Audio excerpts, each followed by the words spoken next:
That's a great idea. But all right, speaking of events, we did have disc golf this past weekend. The All-Star weekend went down. We're not going to go over results and all of that. If you want to hear all of that, you can check out the episode of Grip Lock that dropped on yesterday. But I do want to get your thoughts, Brodie, because I know you were watching it.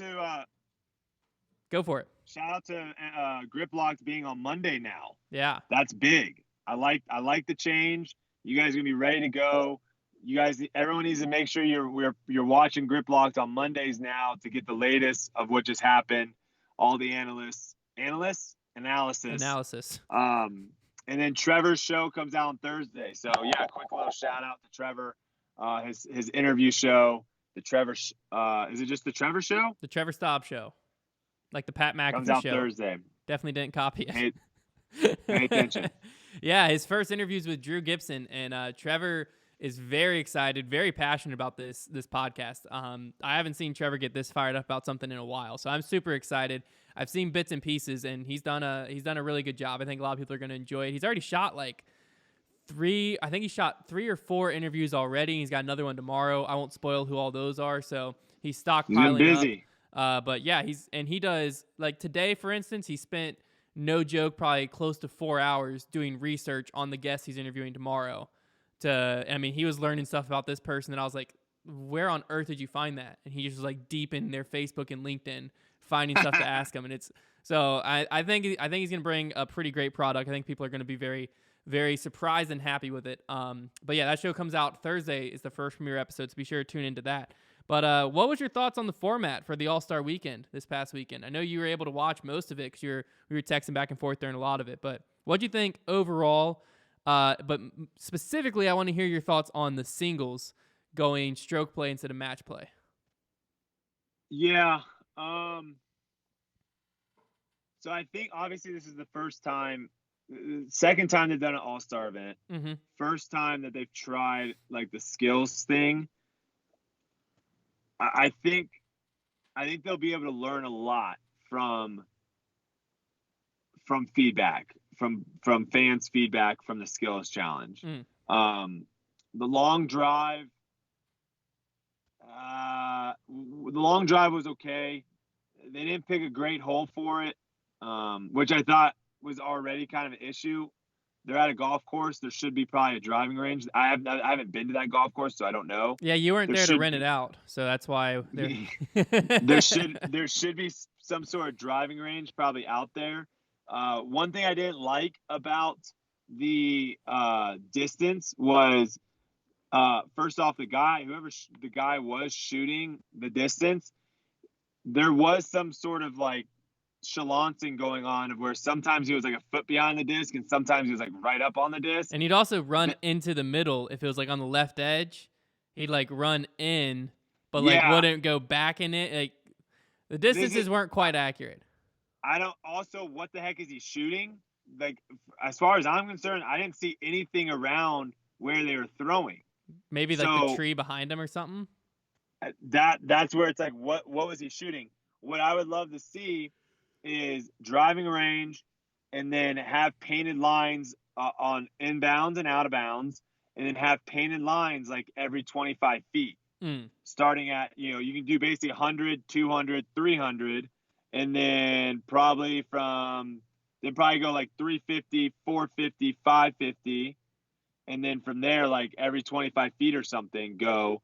And then that way, it's not purely on, because what they were doing was like purely on total distance, like straight line from the tee to where it ended up. Yeah. And what it should really be is total distance from a straight line, like perpendicular from the tee. So it rewards you for going straight. Yeah. If you throw something and it goes 60 feet left, you're not throwing it nearly as far. So it awards people for throwing, straighter shots, better shots. But also just from a fan's perspective, we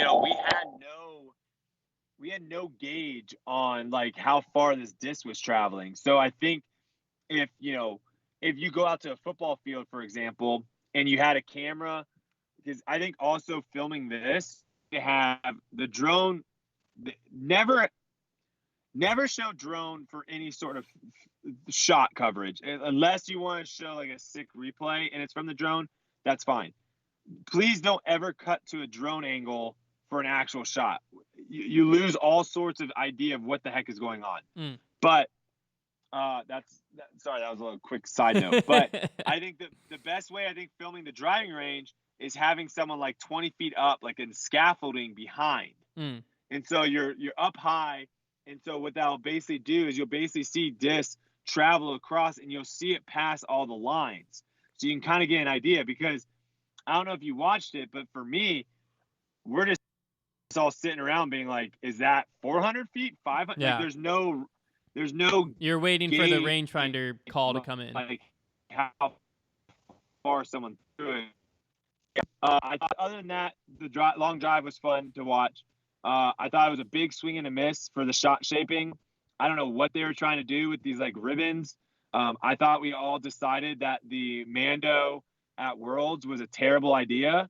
So I don't know why they created 6 of them in between these trees in the shadows of where no one could see anything.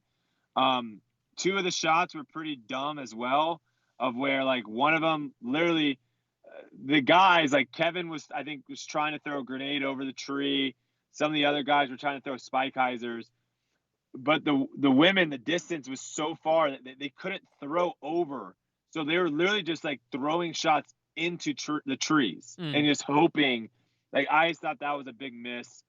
I thought for shot shaping, you can't, like, let's not all stand in the same spot and just do, backhand and forward. They could have been creating like a thing or something of where you got to throw it through this tunnel and then try to get here, and then maybe like a skip shot of where it's like you have to skip the disc in this circle and then try to get as close to this target, or a roller or something to where you could really see people throw cool creative shots. Where here is like a lot of the shots really honestly like the through the middle of the gap, the low, a lot of them look the same. And it just wasn't really that exciting. Let me turn a light on here so I'm a little brighter. There we go. And then the putting was probably the most entertaining. Yeah. Of all of them, honestly. The putting was probably the most entertaining. I still think a little lackluster in the sense of where, like they basically were like obstructed was like you just have to take a straddle, I guess. Yeah. That was kind of weird. They did have one that was like behind a tree, but I think they'll be able to take a lot of feedback from the skills and be able to make it better next year. Yeah, no, the skills are definitely the biggest thing that I noticed. You brought up some good points in the like actual shot shaping one. The biggest thing I noticed was like the pacing of it. There were times where it just felt like there could have been more going on. Long drive was 15 minutes and shot making was like an hour. Yeah. When I was telling Trevor, because Trevor was driving during it, so I was trying to like summarize it for him, and I was like, realistically, I think that they should have definitely had the men and women going at the same time to avoid that hour lull, and it also could have helped with some of the lull because like as soon as the men are done with distance, you go straight to the women with the shot shaping. Obviously maybe restructure the way the shot shaping was done because I like the idea of it, but. I don't know. Putting should have been head to head also.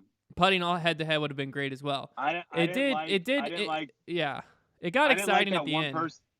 It got exciting, sure, but it would have been a lot more exciting, I think, if they were going head to head with someone. So instead of you putting 50 times and then your turn is over, like you putt once. And then the person you're going up against walks up and putts once. Yeah, and that also would have made it more exciting because like there was a chance more pressure.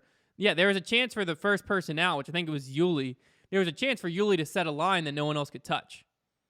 Yeah. So like Yuli could have went first and just done something ridiculous, and it is what it is. But yeah, head-to-head matchup would have been cooler. Same thing with distance. It would have been somewhat cool. I guess they were trying to get players in a rhythm, but it would have been kind of cool to like throw and almost have to match. But I don't like the team aspect personally.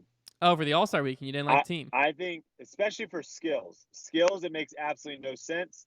I think if they would have done like a bracket format, like distance, so you have Drew versus Ezra, you have Garrett versus Calvin, you have Eagle versus whatever, you end up having like 8 guys enter.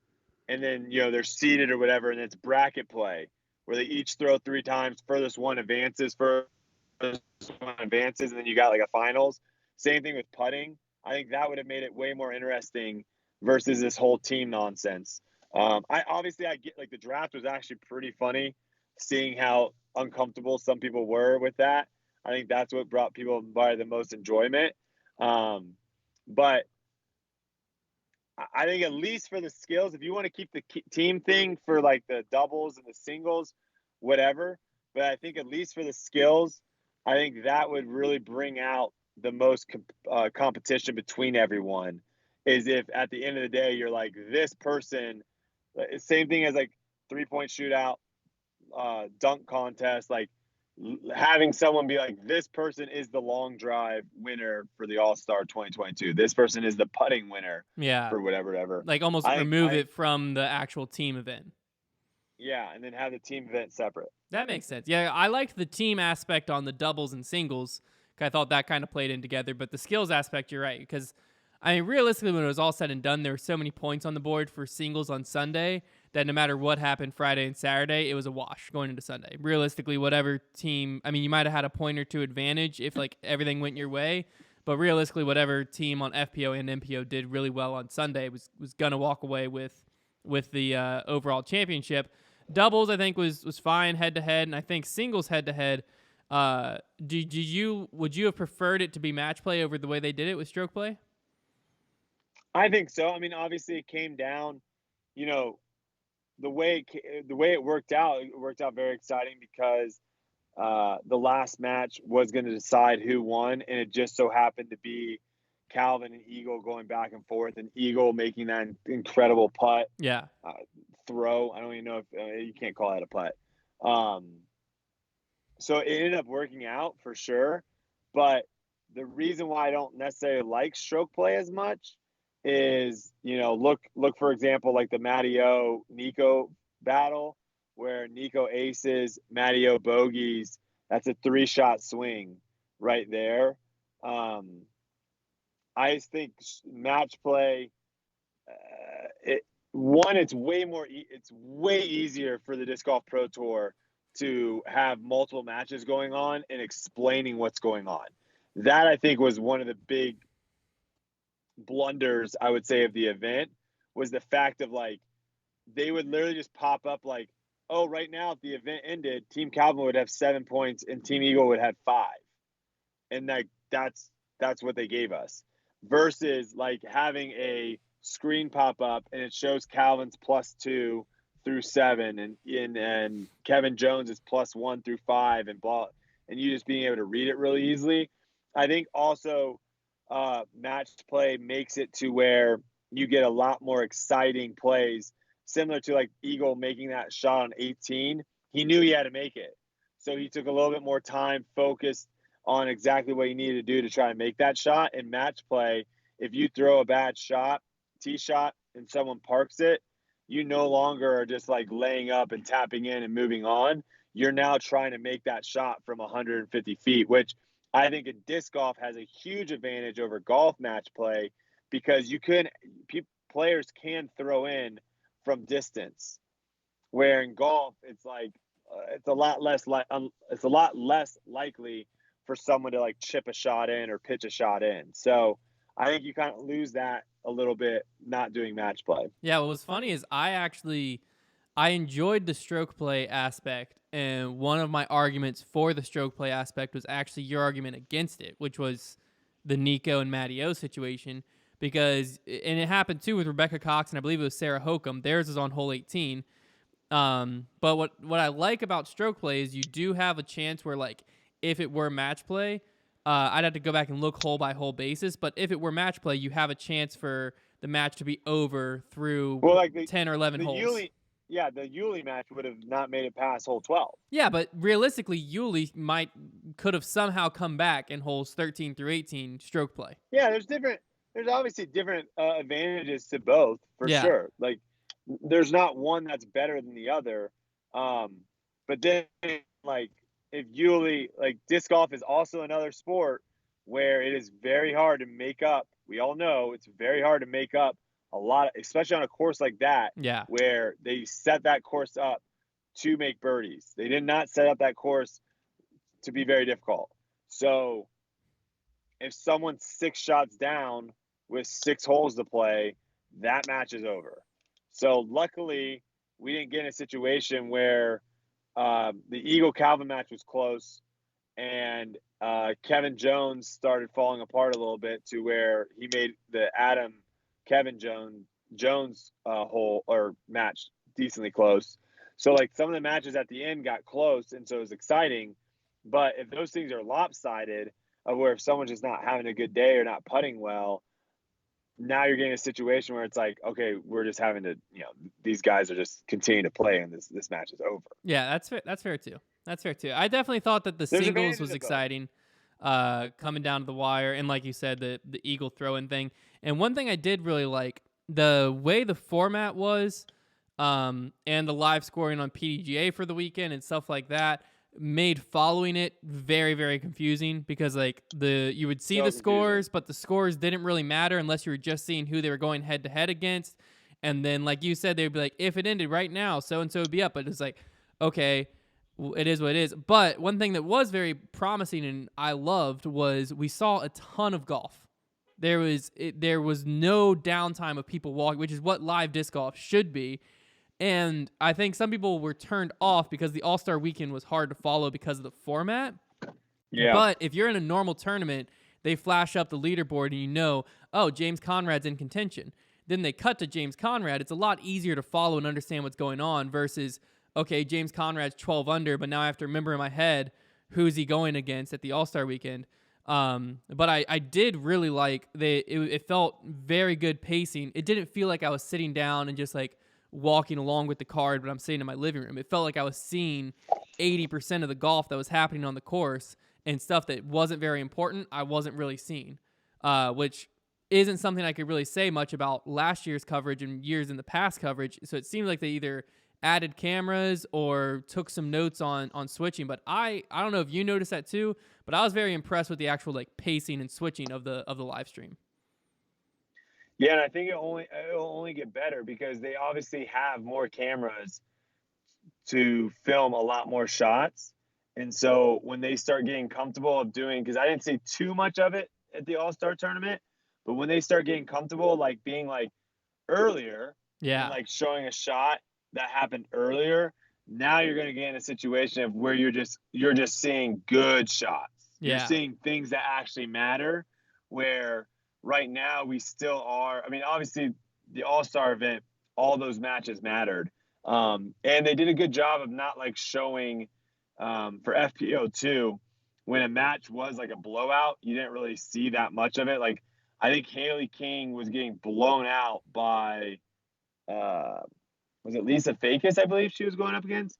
sounds And about right. you Yeah, didn't see anything. the same thing with Yuli. Like, I don't think I saw Yuli throw a shot in well, singles. they went out separately. So Yuli played. I don't know who he played, but they went out separately. Yeah, Same thing with that's like right. Holly Finley and someone else. They went out as a singles, That's so true. they didn't have cameras on them. But my point is like Haley King had cameras on her Yeah, because they were showing her earlier on. Then she was just like losing by like 6 shots, so you didn't see anything from her. And then all of a sudden it got close, and then they went back to showing her. So I like that they are showing the stuff that matters. And then hopefully when the tour's around too, they can start being like, even if someone were over par for the day or whatever, if they throw a 6 shot, they can say earlier on 5, check out this shot. yeah. That's one thing I think they also are missing is just like the stationary cameras of just like loading up. And I think especially now that there are more players that are well known on tour this year, that there will be a significant amount of people that aren't on feature cards or aren't on lead chase and stuff that people want to watch. Yeah. So having a stationary camera out there in the mornings or whatever it may be, filming this like getting this footage of where they can always just pull to throughout, I think will be very good.